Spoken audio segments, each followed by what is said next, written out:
우리가 사도행전을 계속 살펴보고 있습니다. 앞서서 복음서의 요점을, 복음서를 몇 마디 말로 정의하기는 힘들지만 복음서는 어떤 내용일까요? 예수님이 진짜냐, 예수님이 참 메시아냐라는 증언일 겁니다. 그렇다면 사도행전은 어떤 이야기로 정리될 수 있을까요? 우리가 지금까지 계속 살펴본 이 사도행전은 무엇에 대한 이야기일까요? 성령의 세례, 성령의 그 권능, 성령의 충만함으로 말미암아 이 땅에 드러난 예수 그리스도의 몸 교회는 과연 어떤 교회인가? 이 교회는 참된 교회인가? 참 하나님 나라를 미리 보여주는 곳인가? 바로 하나님의 은혜와 권능이 충만했던 그 교회의 길을 보여주고 있는 것, 교회가 어떻게 태어났으며 어떻게 이루어가고 세워져 가고 복음은 어떻게 진군해 나가는가. 복음서가 예수 그리스도의 삶, 예수 그리스도가 하신 그 일을 통하여 예수님께서 참된 메시아이신 것, 그리스도이신 것을 보여주었다면 이 사도행전은 그 제자들로 말미암아 일어난 이 교회가 하나님의 참된, 하나님의 약속의 그 참된 교회임을, 그 교회의 길을 통해서 보여주고 있는 게 사도행전입니다. 오늘의 이 말씀, 오늘의 본문을 통해 교회의 길, 교회의 본질에 대해서 좀 함께 나누고자 합니다. 예루살렘 교회에 부흥이 일어났어요. 사람들이 성령이 충만하여 자신의 재산을 팔아 구제하는 일들이 일어납니다. 누가 시켜서 그런 것이 아니죠. 성령이 충만하니 그 안에 예수 그리스도의 마음이 충만합니다. 바로 그 그리스도의 마음으로 가난한 자들을 돌아보고 성도들을 사랑으로 돌아봅니다. 그러다 보니 교회가 점점 부흥하지요. 그런데 문제가 생겼지요. 교회가 너무 커지다 보니까 사도들이 일일이 그 교회 성도들의, 제자들의 형편을 다 살펴볼 수가 없었습니다. 그래서 원망과 시비의 문제가 일어납니다. 좀 우리 안에 교회를 깨뜨리는 가장 큰 사단의 어쩌면 공격인 원망의 일이 일어나죠. 사도들은 우리가 식탁을 섬기는 것이, 이 구제 일에 전념하는 것이 마땅치 않다고 하며 7명의 일꾼을 세웁니다. 특단의 조치를 내립니다. 사도들은 말씀을 가르치며 전하는 일에 전념하고 이 구제하는 일은 교회의 일꾼 7명을 통해서 주관하게 합니다. 성령과 지혜가 충만한 사람 7을 뽑습니다. 그 이후의 일을 7절은 이렇게 말합니다. 우리 6장 7절을 읽겠습니다. 하나님의 말씀이 점점 왕성하여 예루살렘에 있는 제자의 수가 더 심히 많아지고 허다한 제사장 무리도 이 도에 복종하니라. 허다한 제사장의 무리도 이 도에 복종하니라. 이어서 8절까지 읽겠습니다. 스데반이 은혜와 권능이 충만하여 큰 기사와 표적을 민간에 행하니. 오늘 이 말씀, 이 본문의 중심 인물에 바로 스데반이 있습니다. 이 7명의 일꾼 중 스데반 집사는 교회 내에 구제와 행정만 담당했던 것은 아닌 것 같습니다. 교회 안에서는 성도들을 돌보고 성도들의 형편을 잘 살피는 일, 그래서 교회에 많은 제자들이 그 교회의 필요와 형편을 위해서 낸 헌금이 잘 쓰일 수 있도록 또 돌아보는 일을 그 교회 안에서는 스데반이 맡았지만 교회 밖으로는 그는 훌륭한 교회의 증인이었어요. 훌륭한 주님의 증인이었습니다. 그는 은혜와 권능이 충만한 사람이었다고 성경은 말합니다. 성령께서 그를 통해 놀라운 표적과 기사, 표적과 기적, 예수 그리스도께서 하나님의 아들이신 것과 참 메시아이신 것, 그리스도이신 것을 그의 권능과 그 안에 있는 은혜로 말미암아 드러냈다고 성경이 말하고 있어요. 사도들과 마찬가지로 스데반도 증인으로서 예수 그리스도의 이름으로, 예수 그리스도 그 이름으로 말미암아 권능과 표적을 행합니다. 그 역시 사도들처럼 이제 예루살렘에서 주목받는 사람이 되었고, 그가 증거하는 말들을 통해 많은 사람들이 예수 그리스도께 나오게 됩니다. 그렇습니다. 교회의 길은 부흥의 길이 맞구나. 맞습니다. 교회는 부흥의 길을 걸었어요. 그러나 여러분, 그 부흥이 반드시 성도가 늘고 교회 건물이 커지고 교회가 유명해지고 사회 내에서 영향력을 갖고 존경받고 그런 것만은 아닙니다. 왜냐고요? 이렇게 성령 충만하고 기사와 표적이 따르게 되면 이 복음의 일꾼으로 말미암아서 어떻게 되어야 됩니까? 교회가 계속 성장해 나가고 커져야 가는 것이, 더 커져야 가는 것이 맞지 않습니까? 사도들이 7명의 일꾼을 세웠어요. 시스템을 갖췄다라는 거예요. 조직을 갖췄다라는 거예요.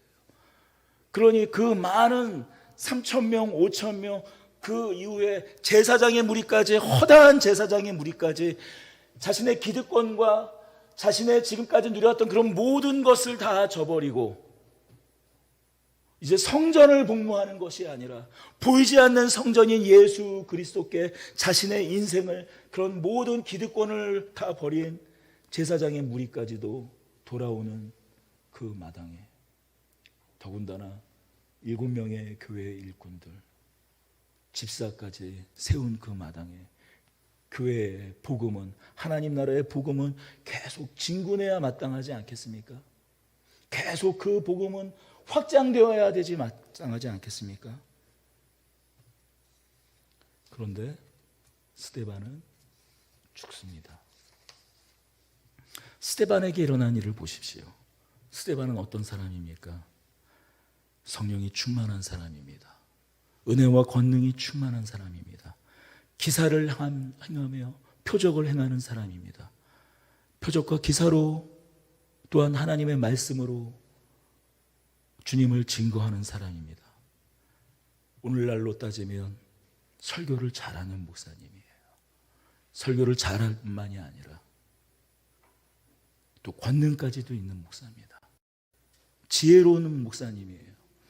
많은 사람들로부터 칭찬을 받는 사람입니다. 교회 안에서뿐만이 아니라 교회 밖에서까지도 칭찬을 받는 주님의 일꾼이에요. 여러분, 우리가 교회를 찾아다닐 때 어떤 교회를 찾아갑니까? 말씀 좋은 교회를 찾아가죠.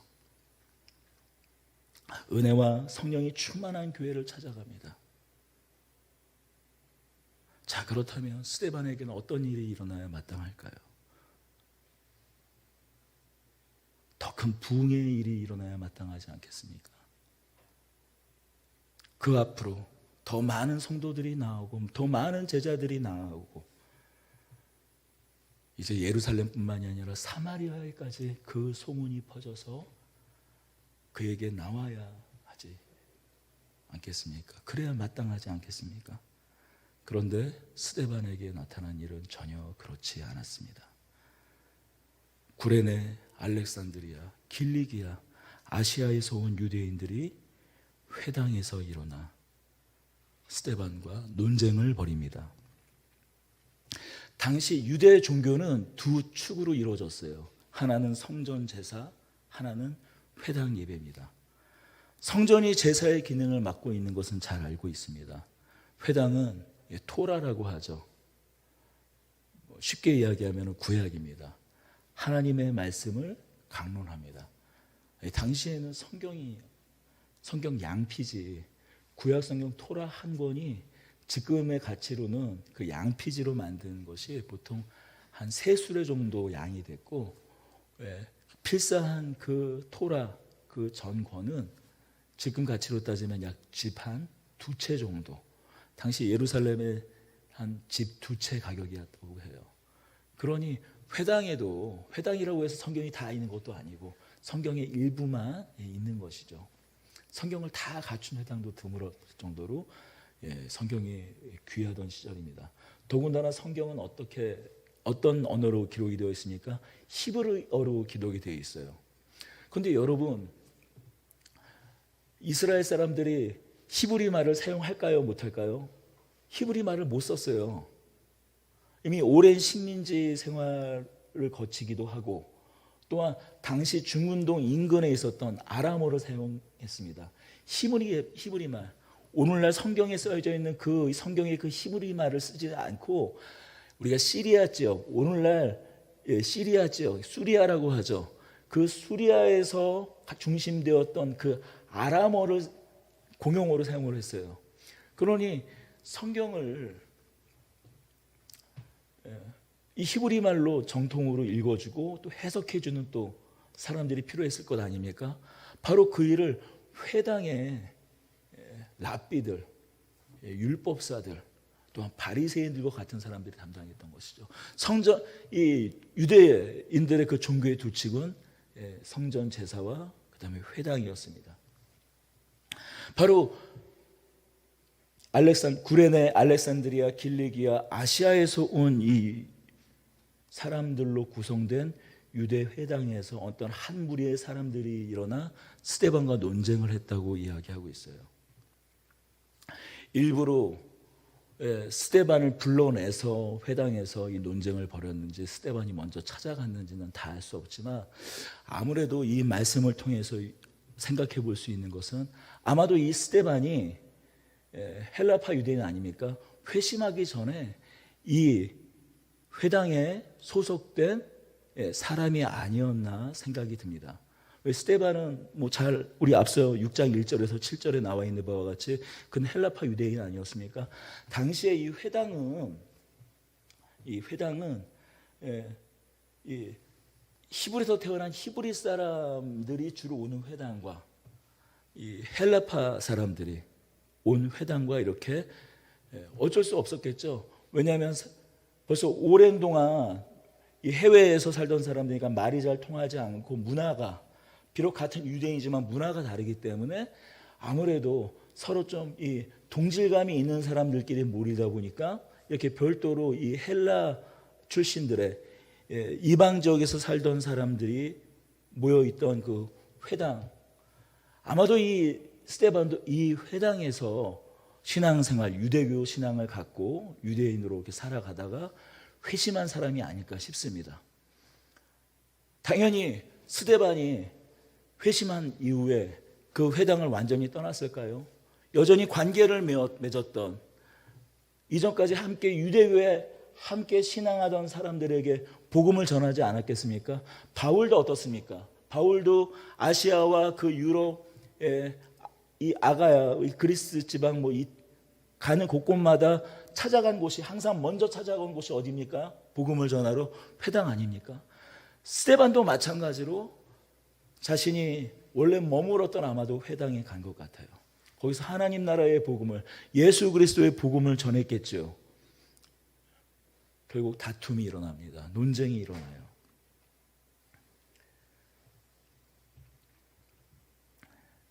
구레네는 북아프리카 지역이에요. 한번 다음 제가 지도를, 이게 구레네, 길리기아, 알렉산드리아, 다 어떤, 구레네는 그 북아프리카, 이 예루살렘에서 한참 먼 지역입니다. 알렉산드리아는 그 나일강의 그 하구에 있는 당시에 이 이집트의 거의 수도와 같은 곳이었어요. 그리고 또 어떤 지역이 나옵니까? 길리기아가 나옵니다. 길리기아가 있는 지역은 우리가 흔히 아시아라고 말하는 지역이에요. 우리가 성경에서 아시아라고 말하는 지역들은 지금 터키 지방을 말합니다. 자, 그런데 우리가 한번 생각해 볼 것은, 길리기아 하면은 떠오르는 사람이 있지 않습니까? 바로 사도 바울의 고향이 길리기아의 다소 아닙니까? 왜? 아시아에 더 큰 지방이 더 많은데, 에베소, 밀레도, 드로아, 더 핵심적인, 더 중요한 어떤 요충지들이, 구레네만 하더라도 북아프리카의 중심지거든요. 알렉산드리아 같은 경우에는 무역의 중심지예요. 그런데 그런 지역 말고 길리기아를 얘기하고 있을까요?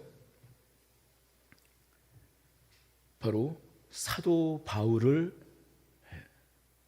떠오르게 하려고 누가가 일부러 언급하고 있는 겁니다. 바로 스데반과 오늘 논쟁하는 이 사람들 중에 누가 있었는가 하면 바로 회심하기 전에 사울이, 곧 나중에 예수 그리스도로 말미암아 이방인의 사도가 된 바로 사도 바울, 회심하기 전에 사도 바울이 이 스데반과 그 논쟁의 중심에 있는 겁니다.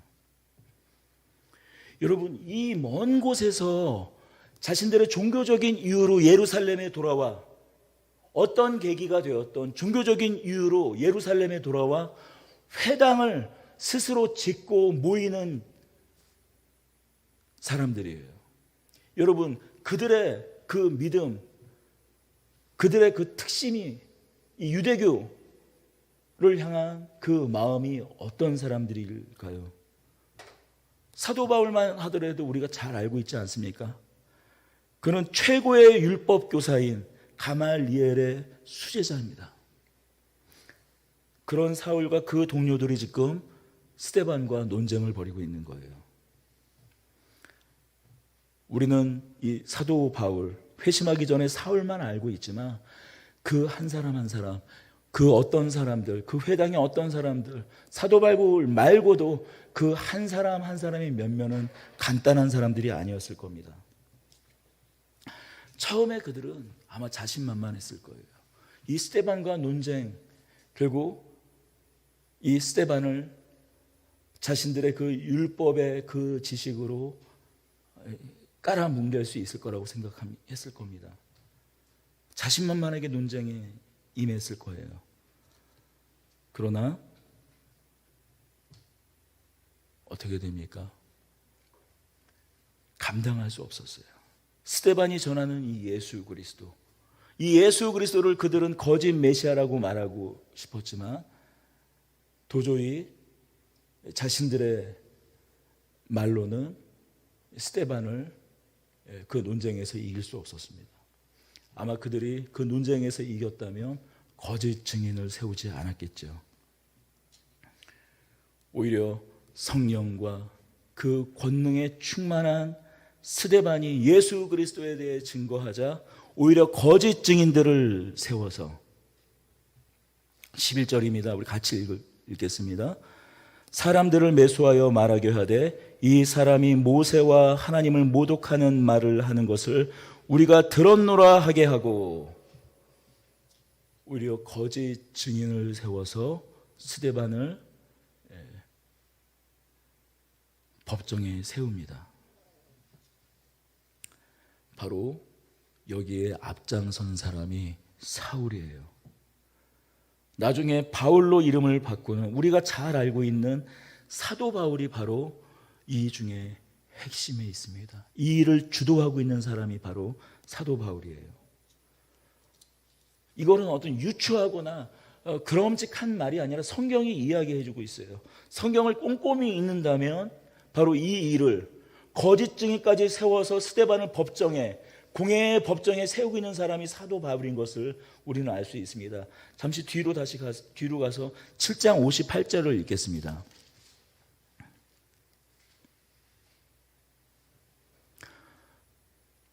성 밖으로 내치고 돌로 칠세. 증인들이, 여기서 증인들은 거짓 증인이겠죠.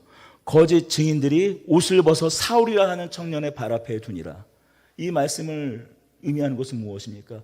이 일을 주도했던, 거짓 증인을 자신들을 통하여 거짓 증거했던 바로 사도 바울의 그들의 옷을 벗어둔 겁니다. 사도 바울을, 이 스데반, 그 7명의 일꾼 중에 한 사람인 그 스데반을 모함하여 거짓 증인을 세워 공회에 고발한 사람, 그 일을 주도한 사람은 바로 사도 바울이었습니다.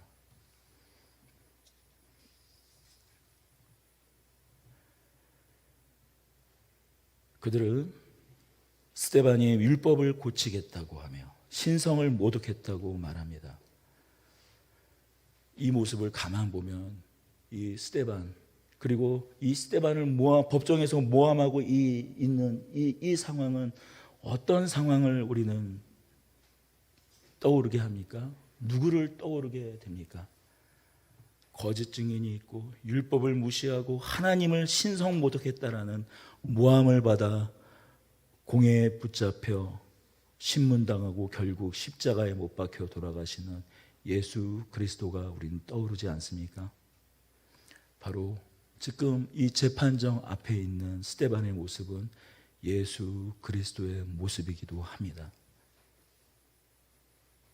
스데반이 예수님을 닮은 있는 이 모습은 다만 재판장에 선 것만 아닙니다. 모함을 하는 자들이 거짓 고소를 하고 스데반을 쳐다보았을 때 공회에 모인 사람들이 그저 분노가 인 것만은 아닙니다.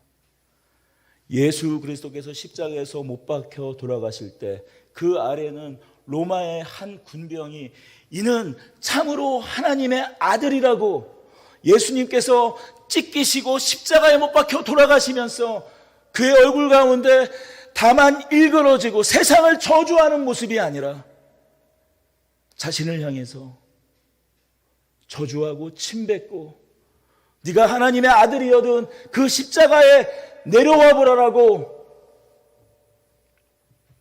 손가락질하는 수많은 그 군중들의 모습 가운데서도 다만 저주하고 다만 이 세상에 태어난 것을, 다만 이 세상 가운데 온 것을 저주한 것이 아니라, 아니 오히려 하나님께 저들의 죄를 용서해 달라 하며 중보하였던 그 예수님의 모습을 보고 한 로마 군병이 저는 참으로 하나님의 아들이었다라고 말한 것처럼 어떤 이들은 스데반을 모함만 한 것은 아니에요. 그 스데반의 얼굴 가운데 지극히 그 죽음을 앞두고 있는, 어쩌면 죽을 수도 있는, 아니 죽음을 감지한 스데반의 모습에서 오히려 천사의 모습을 보았다고 오늘 이 6장은 이야기하고 있어요. 스데반은 말합니다.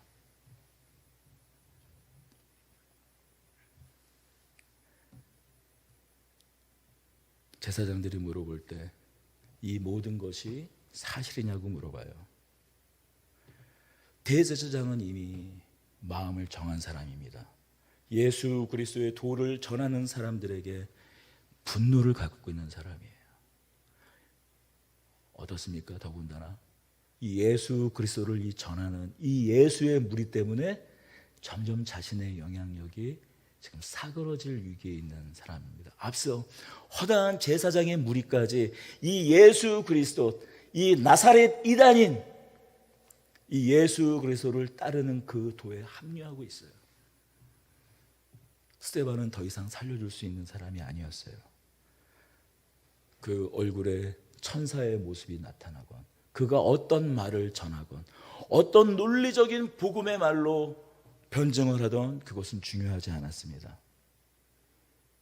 그를 무조건 유죄로 만들고 그를 죽였어야만 했습니다. 그런 마음을 품은 제사장 앞에 거짓 증인까지 앞세운 그 현장 가운데 스데반의 얼굴이 천사의 얼굴처럼 빛난 것은 어쩌면 아무 의미 없는 것이었습니다. 그럼에도 불구하고 스데반은 아브라함으로부터의 이야기를 풀어갑니다. 7장 1절부터 스데반의 설교, 스데반의 복음 전함, 스데반이 하나님의 그 복음, 하나님으로부터 또한 하나님께서 아브라함을 선택한 이유, 그 이유로부터의 하나님의 그 말씀을 사도 바울이 그 무리들 앞에 선포합니다.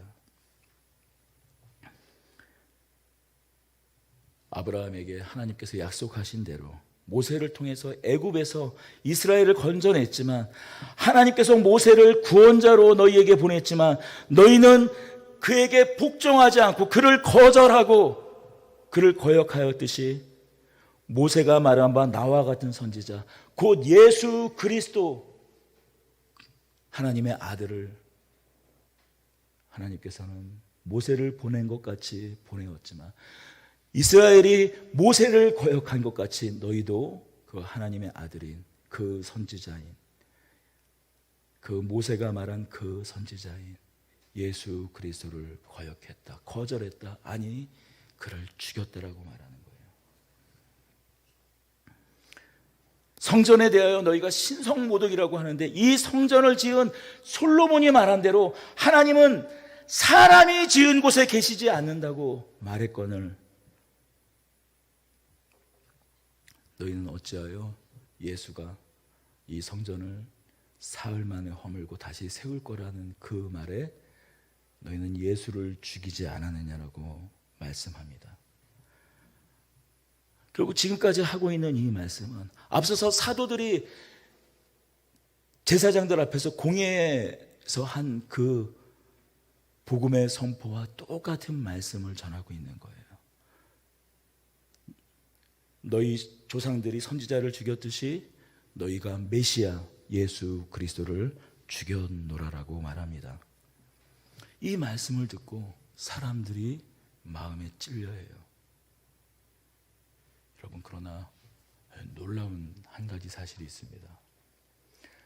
스데반이 지금 하고 있는 이 상황, 스데반이 겪고 있는 이 상황, 또 이 상황 가운데 스데반이 하고 있는 이 선포, 이것은 사도 바울이 말한 것과 사도 베드로가 말한 것과 아무런 차이가 없는 거예요.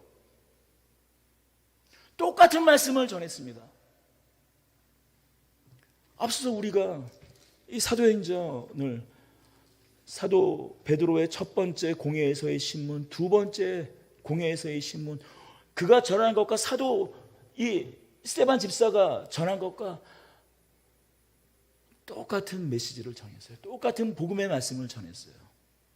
그런데 사도들이 전했을 때 3,000명, 5,000명이 회심해서 돌아왔어요. 그런데 지금 어떻습니까?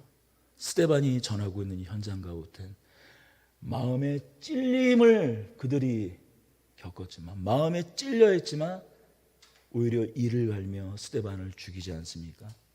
도대체 무엇이 문제가 있습니까? 스데반에게 권능이 없는 건가요? 스데반은 성령이 충만하지 않은 사람인가요? 스데반은 능력이 없는 사람인가요? 아니요. 6장 8절은 이렇게 시작해요. 은혜와 권능이 충만하여 그에게 표적과 기사가 나타났다고 이야기해요. 그런데 어떻습니까? 마음에 찔리는 똑같은 일이 일어났지만 한 곳에선 예수 그리스도 앞에 돌아와 회심하는 일이 일어나고, 또한 이 한 곳에선 오히려 똑같이 마음에 찔려 하지만 그 말을 부정하지 않지만 오히려 이를 갈며 스데반을 죽이는 일이 일어납니다. 참 마음이 힘든 대목이에요. 우리의 마음을 힘들게 하는 대목입니다. 지금까지 스데반의 이야기를 우리가 보면서 느끼시겠지만 마음이 힘든 이야기예요. 아니, 그렇잖아요. 하나님께서 권능도 주시고 은혜도 주시고 성령의 충만함도 주시고 이렇게 훌륭한 사람입니다. 그러면 어떻습니까? 지금 조금만 더 하면 3,000명, 5,000명, 10,000명이 아니라 허다한 제사장의 무리까지가 아니라 이 예루살렘에 드디어 예수님의 말씀처럼 이곳 가운데 하나님의 복음이 더 편만하게 이루어져서 이 유대교의 성지인 이 성전에 오히려 예수 그리스도를 몸으로 한 교회가 더 크게 아름답게 넘치는 권능으로 설 터인데 지금 어떻게 돼요? 스데반을 돌로 죽이고 그것을 기점으로 삼아 예루살렘 교회의 제자들을 핍박하고 죽이고, 그래서 교회가 흩어지는 일들이 비로소 지금부터 일어나지 않습니까?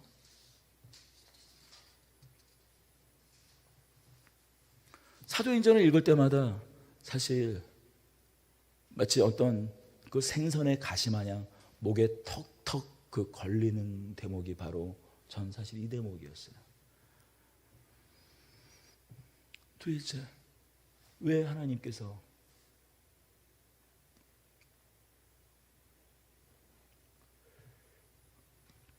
우리 한번 마태복음 13장으로 가보겠습니다. 저기 이거 좀 꺼주실래요? 마태복음 13장으로 가보겠습니다.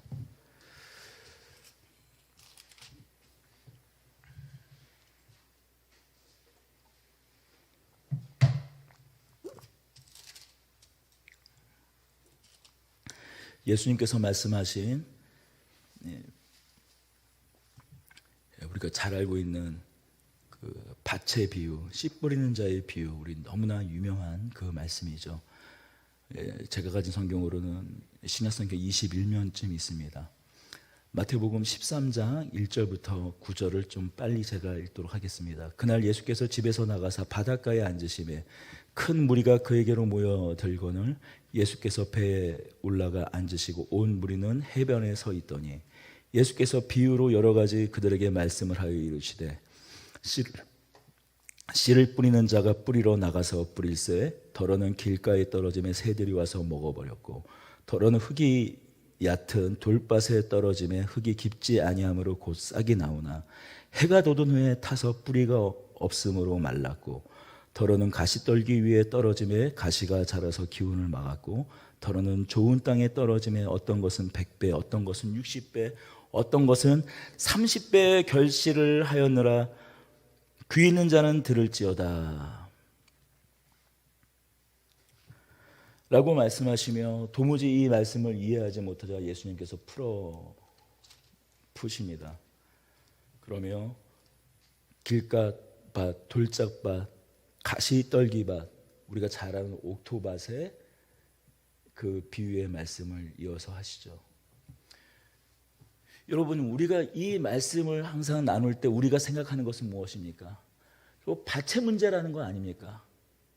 말씀이 떨어졌는데, 말씀이 똑같이 심겨졌는데 이게 열매 맺고 안 맺고는 이 밭의 문제, 이 말씀을 듣는 청중의 문제, 이 말씀을 받아들이는 사람의 문제라고 생각하잖아요, 여러분. 물론 틀린 말은 아니죠. 오랫동안 수년을 모든 목회자가 전도하는 사람들이 목회자뿐이겠습니까? 전도하는 사람을 똑같이 겪는 거예요. 하나님의 말씀을 그렇게 전하는데 어떤 사람은 그 말씀에 아멘하고 그렇습니다. 제가 죄인입니다. 제가 제 삶의 주인으로 내 마음대로 내 힘으로 살다가 내 실력대로 살면 내가 내 인생을 그렇게 잘 살아낼 거라고 생각했지만 아니요. 제가 하나님이 주인이시니 몰랐습니다. 예수께서 메시아이신 것을 몰랐습니다.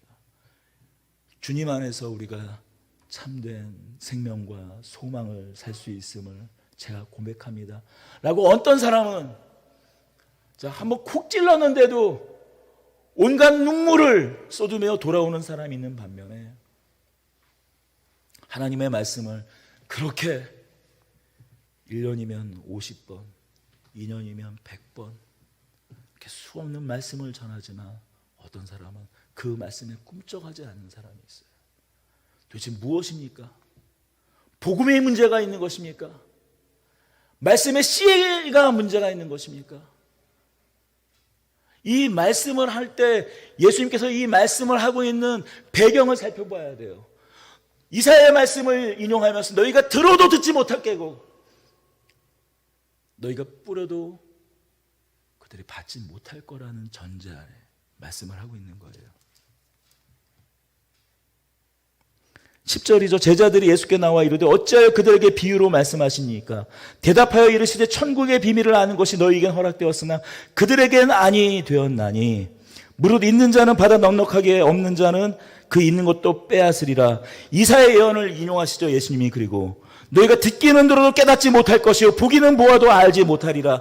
이 백성의 마음이 완악하여져서 그 귀는 듣기에 둔하고 눈은 감았으니 이는 눈으로 보고 귀로 듣고 마음으로 깨달아 돌이켜 내게 고침을 받을까 두려워함이라. 지금 밭의 문제가 아니라는 거예요. 밭의 문제가 아니라는 겁니다. 뒤에 이어서 13장 36절 이어서 중요한 키를 예수님께서 말씀하세요. 이 13장 38절입니다. 밭은 세상이요 좋은 씨는 천국의 아들들이요. 여러분,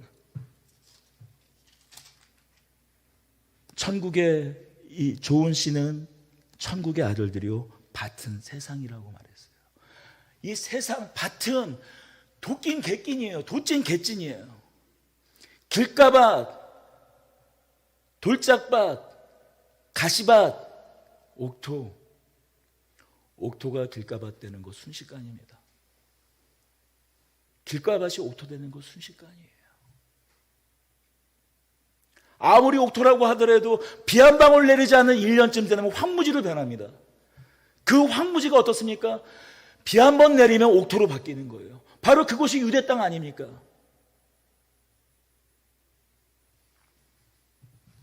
밭의 문제가 아니라는 거예요. 좋은 씨는 무엇이라고요? 하나님의 아들들이라는 거예요.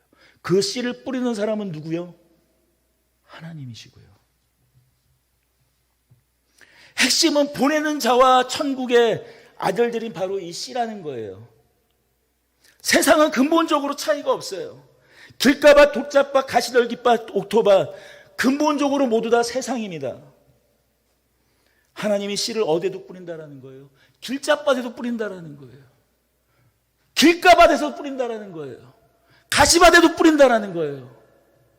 언더니는 옥토밭에도 뿌려지겠죠. 길가밭에 씨를 뿌리는 하나님의 문제입니까? 가시밭에 씨를 뿌리는 하나님의 문제입니까? 옥토밭에 뿌린 하나님의 문제입니까?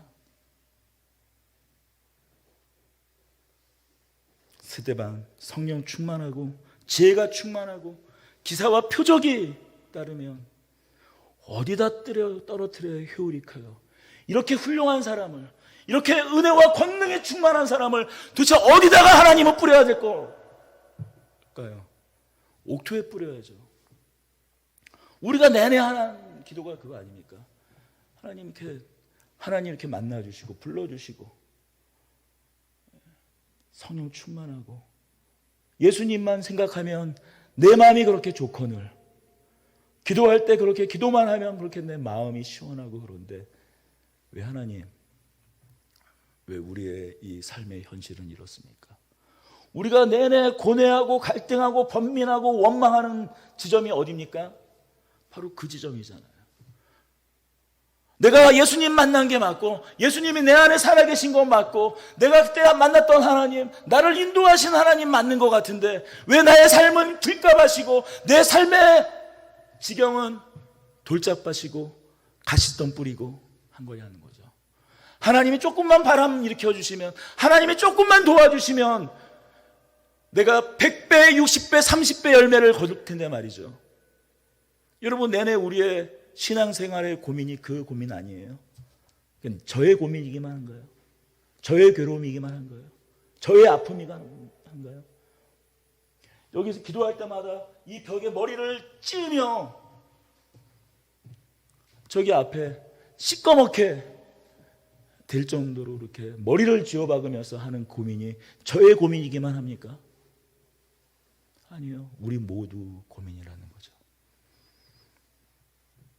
어떤 이가 떨어지는, 어떤 하나님의 아들이 떨어지는 그 옥토밭에 나는 그 열매로 말미암아 100배, 60배, 30배 그 그늘이 너무나 커서 모두 다 먹고 넉넉하기가 충분하다는 거예요. 그것이 하나님의 비밀이라는 겁니다. 그것이 하나님의 비밀에 있는, 그것이 하나님의 신비라는 거예요. 여러분, 지금 누가가 사도행전을 쓰면서 계속해서 반복적으로 추적하면서 말하고 있는 것이 무엇입니까? 성령 충만으로 말미암은 교회의 궁극은 무엇인가? 성령 충만으로 기적과 표적이 따라오고 병이 낫고 어떤 영적인 카타르시스를 맛보고 그걸 지금 이 사도행전을 기록하고 있는 누가가 말하고 있는 것입니까? 부흥을 그래서 말하고 있는 것입니까? 부흥을 이야기하죠. 부흥의 역사를 말합니다. 그러나 그것을 말합니다. 그러나 더 본질적인 것을 말하고 있는 거예요. 바로 성령으로 충만한 교회의 길은 고난의 길이다. 죽는 길이다. 우리 주 메시아 예수 그리스도 그분이 가신 길이다. 우리의 구주 예수님께서 여러분 어떤 밭에 투척이 되셨습니까? 하나님께서 그 아들을, 그 사랑하시는 아들을 영원전부터 함께 그 사랑 안에서 성령님과 함께 더불어 함께 교제하셨던 그 아들을 어디에 던지셨습니까? 제가 잠깐 흥분을 가라앉히고 질문을 드리겠습니다. 우리가 좋아하는 사지선다 객관식입니다. 1번 길가밭, 2번 돌짝밭, 3번 가시밭, 4번 옥토. 어디에 던지셨죠? 인정하고 싶진 않지만 여러분 다 답을 가지고 계실 거예요. 1, 2, 3번 더하기가 아니라 1번과 2번과 3번을 곱하거나 제곱하면 아마 예수님께서 던져주신 그 밭이 나올 것 같아요. 예수님께서 말씀하셨습니다. 한 알의 밀알이 땅에 떨어져 죽지 아니하면 한 알 그대로 있고 죽으면 열매를 맺느니라. 열매를 맺기 전에 수없이 죽어 나자빠지는 일들이 일어나는 거예요. 우리 눈에는 부흥, 성장, 열매 100배, 60배, 30배 거기에 눈이 가지만 그에 앞서 수많은 씨앗들이, 수많은 씨들이, 수많은 하나님의 아들들이 죽는 자리로 내몰려 거기서 죽는 겁니다. 사그라지는 겁니다. 썩어지는 거예요.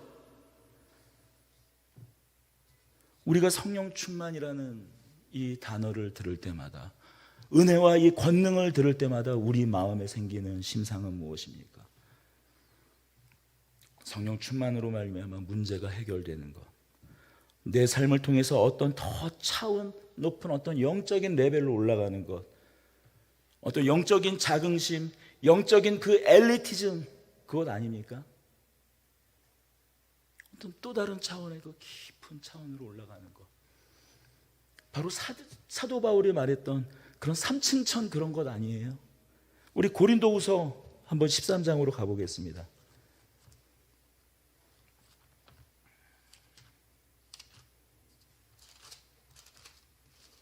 제가 가진 성경으로는 신약성경 299면쯤 있습니다. 고린도서 13장, 고린도서 12장입니다. 고린도서 12장입니다. 제가 1절부터 10절까지를 빨리 읽겠습니다. 무익하나마 내가 부득불 자랑하노니 주의 환상과 계시를 말하리라. 내가 그리스도 안에 있는 한 사람을 아노니 그는 14년 전에 셋째 하늘에 이끌려 간 자라. 그가 몸 안에 있었는지 몸 밖에 있었는지 나는 모르거니와 하나님은 아시느니라. 내가 이런 사람을 아노니 그가 몸 안에 있었는지 몸 밖에 있었는지 나는 모르거니와 하나님은 아시느니라. 그가 낙원에 이끌려 가서 말로 표현할 수 없는 말을 들었으니 사람이 가히 이르지 못할 말이로다. 내가 이런 사람을 위하여 자랑하겠으나 나를 위하여는 약한 것들 외에 자랑하지 아니하리라. 내가 만일 자랑하고자 하여도 어리석은 자가 되지 아니할 것은 내가 참말을 함이라. 그러나 누가 나를 보는 바와 내가 듣는 바에 지나치게 생각할까 두려워 그만두노라. 여러 계시를 받은 것이 지극히 크므로 너무 자만하지 않게 하시려고 내 육체의 가시 곧 사단의 사자를 주셨으니 이는 나를 쳐서 너무 자만하지 않게 하려 함이라. 이것이 내게서 떠나가게 하기 위하여 내가 3번 주께 간구하였더니 나에게 이르시기를 내 은혜가 내게 족하도다. 이는 내 능력이 약한 데서 온전하여 짐이라 하신지라. 그러므로 도리어 크게 기뻐함으로 나의 여러 약한 것들에 대하여 자랑하리니 이는 그리스도의 능력이 내게 머물게 하려 함이라. 그러므로 내가 그리스도를 위하여 약한 것과 능욕과 궁핍과 박해와 곤고를 기뻐하노니 이는 내가 약한 그때에 강함이라. 우리는 무엇을 원하고 있습니까? 어떤 영적인 또 다른 차원, 사도 바울이 말한 우리가 보고 있는 이 가시적인 세계의 이 1차원의 하늘, 그것을 넘어서서 영계의 이 하늘, 권세와 정사와 이 세상 주관자들이 다스리고 있는 이 두 번째 하늘, 사도 바울은 그 하늘을 넘어서서 3층 천 하나님의 그 어전회의, 그곳 가운데 하나님의 하시는 그 신비까지 보았다라고 말하고 있는데, 그러나 내가 자랑할 것은 아니, 그것이 아니야. 오히려 내 안에 있는 약함이야. 내 안에 드러나고 있는 모자람의 은혜야. 내 안에 해결되지 않은 오히려 이 문제가 나를 하나님을 오히려 더 바라보게 하고, 하나님의 은혜 가운데 나아가게 하고, 하나님의 보좌 가운데 나아가게 하고, 오히려 이것이 하나님의 살아계심 앞에 나를 세우고 있는 것이라고 얘기하고 있는 거예요.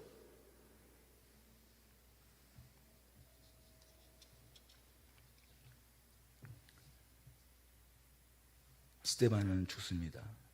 여러분, 이것이 우리에게 주어진 성경의 말씀이에요. 참 환장할 것 같아요. 그 환장할 것 같은 그때, 여러분, 이 정도 되면 환장해도 괜찮아요. 환장해도 괜찮아요. 저주해도 괜찮습니다. 시편이 그러잖아요. 끝내 저주하고 저주하다가 하나님을 원망하잖아요. 그러다가 정신 차려서 그래도 하나님은 하나님이십니다. 딱 우리 꼴 아닌가요? 내내 원망하다가 하나님 살아계시면 저 악인의 형통함은 무엇입니까? 아니, 하나님 신명기 말씀 따라보면, 예수 믿고 하나님 말씀 잘 따르면 하나님 앞으로 넘어져도 뒤로 넘어져도, 앞으로 넘어져도 복을 받고 뒤로 넘어져도 복을 받는데, 앞으로 넘어져도 뒷머리가 깨지고 뒤로 넘어져도 이 앞머리가 깨지는 이것은 도대체 무슨 하늘의 조합입니까? 라고 말하며 하나님을 원망하잖아요. 그러다가 어떻게 하다 보니 예수 믿어서, 하나님 믿어서, 그래도 하나님은 하나님이십니다. 여러분, 그게 시편의 시 아닙니까? 다윗의 시 아닙니까? 솔로몬의 시 아닙니까? 그 모든 시편들이 말하고 있는 그 시가 공고한 인간의 삶 가운데 나타나신 하나님의 은혜를 붙잡고 살아가는 그런 사람들의 현주소가 바로 시편의 시 아닙니까? 저주하고 원망해도 괜찮은데도 스데반은 뭐라고 말합니까? 자신에게 돌을 던지는 사람들을 향해서 저주를 퍼붓지 않습니다. 오히려 주 예수를 부르짖으며 내 영혼을 받으소서라고 말하며 숨을 거둬요. 스데반이 예수님을 닮았다고 말하는 가장 결정적인 장면이 바로 이곳입니다. 이 두 마디 말은 예수님께서 십자가에서 하신 말씀이에요. 오히려 자신을 죽인 자들을 향하여 예수님은 중보자로 나섭니다. 스데반 역시 자신에게 돌을 던지는 자들을 향하여 하나님께 중보자로 나섭니다. 바로 스데반의 모습엔, 아니 스데반의 삶엔, 스데반의 그 마지막 길엔 오직 예수님이 계셨으면 하실 일, 예수님의 그 걸음 끝에 결국엔 이루어진 그 마지막 사랑과 그 중보가 은혜와 권능이 충만했던 스데반의 마지막 모습이기도 합니다. 여러분, 스데반이 보여준 이 교회의 길은 바로 예수 그리스도의 길입니다. 그분의 삶은 모함받는 삶이었고, 사랑하는 자들에게 배신당하고 배척당하는 삶이었어요. 그분은 생명을 주시기 오셨으나 그는 죽으셔야만 했습니다. 여러분, 교회는 바로 그러한 주님의 터 위에 세워진 것을 여러분 기억하시기 바랍니다. 우리는 이 한 가지 사실을 기억해야 돼요. 바로 그분이 우리 교회의 머리시고 교회의 주인이시고 우리는 그분의 몸입니다. 바로 그분의 길을 따르는 그 길이야말로 고난받는 그 길이야말로 끝내 용서하는, 성질에 못 이겨서 용서하는 것이 아니라 저들이 하는 일을 저들이 알지 못합니다 라고 말하는 예수님과 같이, 스데반과 같이 성질에 못 이겨서 용서하는 것이 아니라 끝내 용서하기로, 모든 것을 끝내 용서하기로 한 사람으로 바로 우리를 하나님께서 부르셨기에 용서하고 중보하는 자리로 선 자들이 우리입니다. 화려한 길이 아니라 예수님과 같은 그런 길가밭, 돌짝밭, 가시밭 길로 부름받은 길이 바로 우리들의 길입니다. 세상의 눈으로 보면 지극히 어쩌면 실패자의 길인지 모르겠습니다. 또한 사서 고생하는 어리석은 길이기도 합니다. 그러나 여러분, 그 길은 영광의 길이에요. 주님의 십자가는 다만 십자가로 끝난 사건입니까? 죽음으로 끝난 사건입니까? 그렇지 않은 것 너무나 잘 알고 있습니다. 그 십자가에 하나님의 영광이 쏟아졌습니다.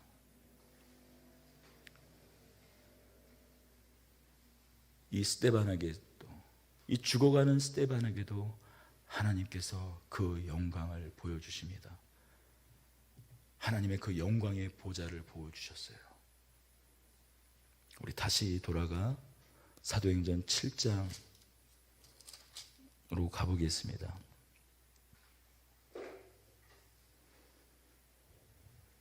55절 56절을 읽겠습니다.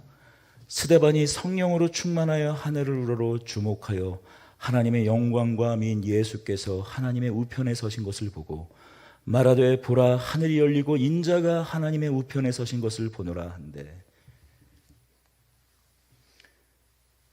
하나님께서 스데반에게 영광의 우편을 보여주십니다. 예수님께서 앉아 계실 수가 없었어요.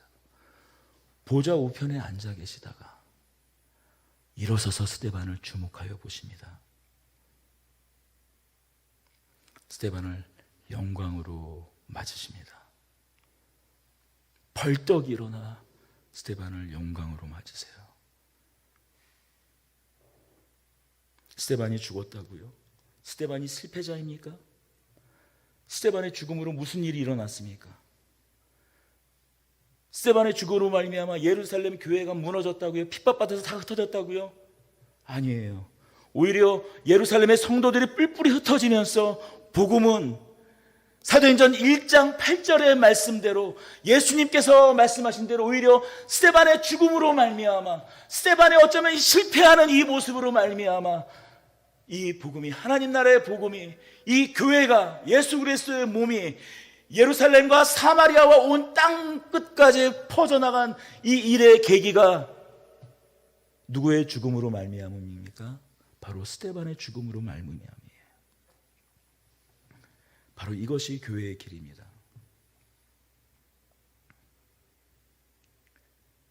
세상은 상상할 수도 없는 바로 그 계획 속에 교회는 그 길을 걸어갑니다. 그 섭리 속에 교회는 걸어갑니다. 말할 수 없는, 도무지 이해할 수 없는, 아니 흩어진 예루살렘 교회를 멸한 그 일을 통해서 오히려 복음은 사마리아와 땅끝까지 예수님의 말씀으로, 말씀 그대로 복음의 진군이 일어나는 겁니다. 스데반은 어떤 밭에 부러진 겁니까?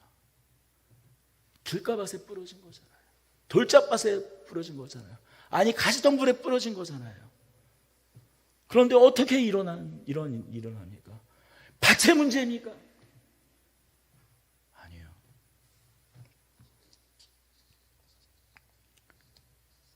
바로 하나님의 신비입니다. 지극한 그 길가밭, 돌짝밭, 가시덤불 밭 같은 그곳에 꽃이 피고 열매가 맺혀진 겁니다. 권능은 드러나 보이는 어떤 곳에만 있는 것이 아닙니다. 잠들어 죽어 있는 것 같은 가운데에서 바로 그 가운데에서도 싹을 틔우는 것, 바로 그것이 교회의 신비예요.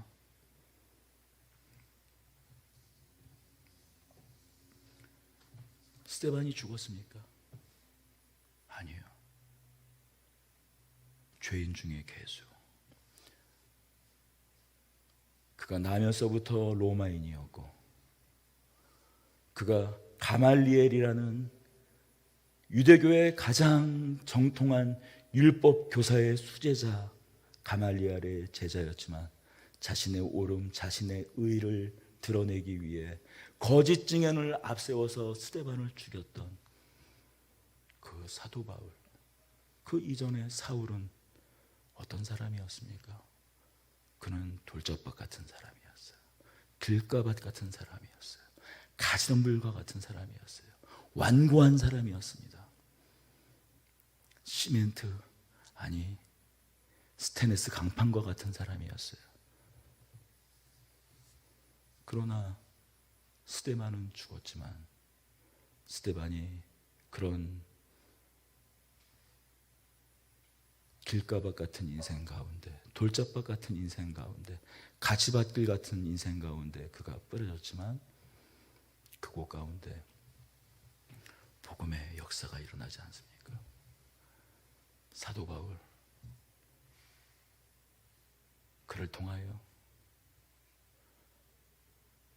길가밭이 옥토가 되고, 돌짝밭이 옥토가 되고, 가시밭이 옥토가 되는 일이 일어나 그를 통하여 100배, 60배, 30배의 열매가 맺히지 않습니까? 여러분, 이것이 교회의 신비입니다. 여러분, 우리의 신비는 어디에 있습니까? 우리의 권능, 우리의 은혜, 우리의 성령 충만은 어디에 있습니까? 바로 이 자리에 있는 거예요. 이 신비에 묶여 있는 것이 바로 우리들입니다. 이 사실을 여러분 잊으시지 말기 바랍니다. 이 신비, 이 비밀, 여기에 묶인 사람들인 것을 스데반이, 아니 스데반만, 사도들만, 선지자들만 그 자리에 묶인 것이 아니라 바로 이 사도행전을 읽고 있는 우리들도 마찬가지로 이 자리에, 그 영광스러운 자리에, 그 신비에 묶인 것을 여러분 잊지 마시기 바랍니다. 기도하겠습니다.